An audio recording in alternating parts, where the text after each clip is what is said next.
آپ کا سوال کیا ہے؟ عمران خان کا کب رہا ہوں گے؟ وہ میں کیا میرے کو کچھ ارلو ہے میں برر کر کے پھیلوں ہو گیا بھائی مجھے کیا پتہ کب؟ جب عدالتیں چاہیں گی، اور عدالتیں جو میری ہیں جن سے میں عزت احترام کرتا ہوں، یاد رکھیں جو بھی آپ کام کرتے ہیں تاریخ اسے یاد رکھتی ہے۔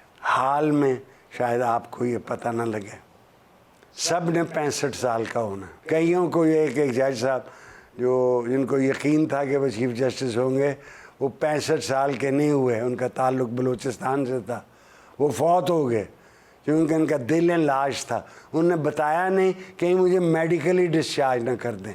سو فیصلہ کرنے کی طاقت آپ کے پاس ہے، تاریخ بھی فیصلہ کرے گی اور حال بھی فیصلہ کرے گا۔ There is a judgement of the present and there is a judgement of history. آپ اس کے لیے تیار رہیں، اس کا سامنا آپ کی اولادوں کو کرنا پڑے گا، جو کتابیں پڑھیں گے، جو تاریخ پڑھیں گے۔ اب جو مرضی فیصلہ کریں، میں کون ہوں؟ کوئی ہاتھ تو نہیں پکڑ سکتا آپ کا، یہ فیصلہ کرو، آپ کریں جو آپ کرتے ہیں۔ اسی طرح جو حکومت چلا رہے ہیں آپ فیصلہ کریں، آپ فیصلہ کریں۔ کیا یہ سچ ہے کہ بانی چیئرمین تحریک انصاف جیل میں بڑی لگژری لائف گزار رہے ہیں اور اس لیے جیل کاٹنا آسان ہے؟ میری نظر میں اور جو مجھے انفارمیشن ہے یہ غلط ہے، لگژوریس لائف نہیں کاٹ رہے۔ یہ کہنا کہ ان کی پٹائی ہوتی ہے یہ بھی جھوٹ ہے، ان سے ملاقات کے وقت ہیں، لیکن بھائی جیل ہوتی ہے۔ عمران خان ایک مشکل پسند انسان ہے اور ان کا یقین اللہ پہ اور دین اسلام پہ، میں مذہب نہیں کہہ رہا، دین اسلام کہہ رہا ہوں، بہت پختہ ہے۔ اس کا نتیجہ کیا ہوتا ہے؟ منصور ہوتا ہے، منصور اللہ لاج ہوتا ہے، یا کچھ اور ہوتا ہے۔ یہ تاریخ اور قدرت فیصلہ کرتی ہے۔ میں تو ان کے بارے میں یہ بھی کہہ چکا ہوں کہ وہ سیاستدان نہیں ہیں، وہ ایک خیال اور ایک آئیڈیا بن گئے ہیں۔ خیال اور آئیڈیا کو کچلنا بڑا مشکل ہے، ویری ویری ڈیفیکلٹ۔ اور یہ کہ وہ جیل میں گل چھڑے اڑا رہے ہیں یہ بات جھوٹ ہے۔ یہ کہ وہ پڑھ رہے ہیں، ہاں ان کو کتابیں پڑھنے کا شوق ہے، لیکن ان کے لیے یہ ہے صرف پڑھنا صرف کافی نہیں، اس کو یاد بھی کرنا اور اس پہ عمل بھی کرنا ہے۔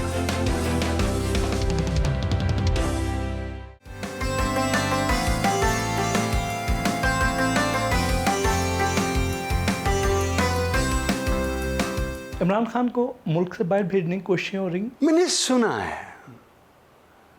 نے سنا ہے کہ ہوئی تھی۔ میں نے یہ بھی سنا ہے کہ وہ کوششیں اب بند ہو گئی ہیں۔ خان صاحب میں اور نیلسن منڈیلا میں ایک مارجنل فرق یہ ہے، وہ جب جیل گئے تو ان کی عمر بہت کم تھی اور وہ 27 سال رہے۔ خان صاحب جب بھیجے گئے تو ان کی عمر زیادہ تھی۔ سو اٹس انٹائرلی پاسبل، یہ نظام انسان کے ہاتھ میں نہیں ہے، یہ قدرت کے ہاتھ میں ہے۔ He may die in jail, what can we say? But جب بھی وہ باہر آئے گا لوگوں کو اچھا لگے یا برا لگے، عوام ان کے ساتھ ہے، فار گڈ ریزن اور بیڈ ریزن۔ وہ جب باہر آئیں گے تو کیا کوئی سیکھا ہوگا انہوں نے، وہ غلطیاں دوبارہ دہرائیں گے؟ میرا خیال ہے کہ خان صاحب سیکھیں گے، سیکھ کے آئیں گے۔ دیکھیے میں کہتا نہیں ہوں، لوگ سمجھتے ہیں شاید میں کوئی اپنی بڑھائی کی کوشش کر رہا، نہیں، میں کوئی مجھے اپنی بڑھائی نہیں ہے۔ انہوں نے مجھے کہا تھا میں نے کہ الیکشن لڑو تم جیت جاؤ گے۔ انہوں نے مجھے جب پرائم منسٹر سے بلا کہا تھا کہ اٹارنی جنرل ہو جاؤ، ایڈوائزر لا ہو جاؤ، ایڈوائزر انفارمیشن ہو جاؤ، میں نہیں مانا۔ قصور ان کا نہیں، قصور میرا ہے۔ شاید مجھ جیسا منہ پھٹ وہاں ہوتا تو جب انہوں نے کہا تھا کہ 50 لاکھ گھر بناؤں گا، میں ان کے منہ پہ ہاتھ رکھ دیتا، پہلے 20,000 بنائے۔ جب انہوں نے کہا تھا 1 کروڑ نوکریاں دوں گا، میں روک دیتا، میں کہتا یہ نہ کریں، وہ کریں جو آپ کر سکتے ہیں۔ ریئلسٹک بات۔ یہ وہ صرف یہ ہوتا یہ ہے کہ جب آدمی پرائم منسٹر کے عہدے پہ ہوتا ہے تو ایک کیڑا ہے کان میں گھس جاتا ہے اور اس کو یقین دلاتا ہے کہ اس کے بغیر ملک نہیں چل سکتا، اور پھر کیڑا واپس چلا جاتا ہے۔ شاید خان صاحب کو یہ خیال آ گیا۔ میں واحد آدمی ہوں جو اس آخری میٹنگ میں، بہت سے لوگ بیٹھے ہوئے تھے، ہم آج رات کو 11 بجے پٹیشن دائر کریں گے، ہم آئی ایم دی اونلی مین، خان صاحب گواہ رہنا، اور باقی جو بیٹھے ہوئے تھے جس میں اسپیکر تھے اور باقی بھی تھے وہ گواہ رہنا۔ انہوں نے کہا کہ کیا کر رہے ہیں؟ نہیں تم کیا کہتے ہو؟ میں نے کہا آپ رائٹ پہ بیٹھے ہوئے تھے، 3 ووٹ ہیں، سیٹ لیفٹ پہ بیٹھے، parliamentary form of government, go and سٹ آن دا لیفٹ۔ تو لیڈر کا حق ہے کہ وہ بات نہ مانے، بات نہ مانے۔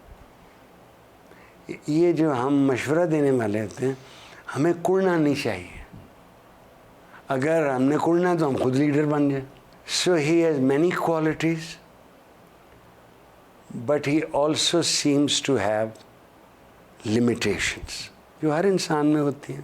ایک صاحب جو بہت اہم عہدے پہ رہے، انہوں نے مجھے کہا، بتایا کہ خان صاحب میٹنگ میں بات مان جاتے تھے، اگلے دن انکار ہو جاتا تھا، مکر جاتے تھے۔ مجھے اس کا نہیں پتا، آئی ڈونٹ نو، یہ اشارہ ان کی اہلیہ کی طرف تھا، کسی اور کی طرف تھا، مجھے یہ بھی نہیں پتا، I don't know. But a leader can change his mind, nothing wrong with it. جو لیڈر جلد فیصلہ بدلے، اس کی نظر دور تک نہیں ہوتی، وہ شارٹ ٹرم بینیفٹ ڈھونڈ رہا ہوتا ہے۔ So I don't know Imran Khan Sahab کا مستقبل کیا ہے۔ یہ کہ ان کا ایک مہر بڑی سی لگا دی ہے انہوں نے اس ملک پہ اور اس ملک کے بیشتر لوگوں پہ، اسٹیمپڈ ود اٹ۔ میں نہیں بنا ان کا ایڈوائزر، الیکشن ہو میں پھر ووٹ ڈالوں گا، میرے گھر والے سب ڈالیں گے ووٹ، میں نہیں کہوں گا، ووٹ دینے کا ان کا فیصلہ ہے، وہ ڈالیں گے اس کو ووٹ۔ لیکن جہاں الیکشن فیئر ہی نہ ہو، دیکھیں نا 3 فارم بنتے رہنا، ایک وہ جڑا پولنگ آفیسر بنتا ہے، ایک ریٹرننگ آفیسر بناتا ہے، ایک وہ جڑا الیکشن کمیشن آف پاکستان بناتی ہے، وہ فارم ہوئی نہیں تبدیلی ہو سکی۔ سو جب آپ کا اعتبار الیکشن سے اٹھ جائے اور آپ وہ کہتے ہیں کہ ووٹ کو عزت دو، ووٹ کو عزت دو، اچھا نعرہ تھا بھائی، اور ووٹ کو عزت دو پر ووٹ کو چلنے تو دو نا، لیٹ اٹ اسپیک۔ اگر آپ وہی نہیں کریں گے تو آپ کے ذہن سے یہ جمہوریت کی خواہش یہ کم ہونی شروع ہو جائے گی۔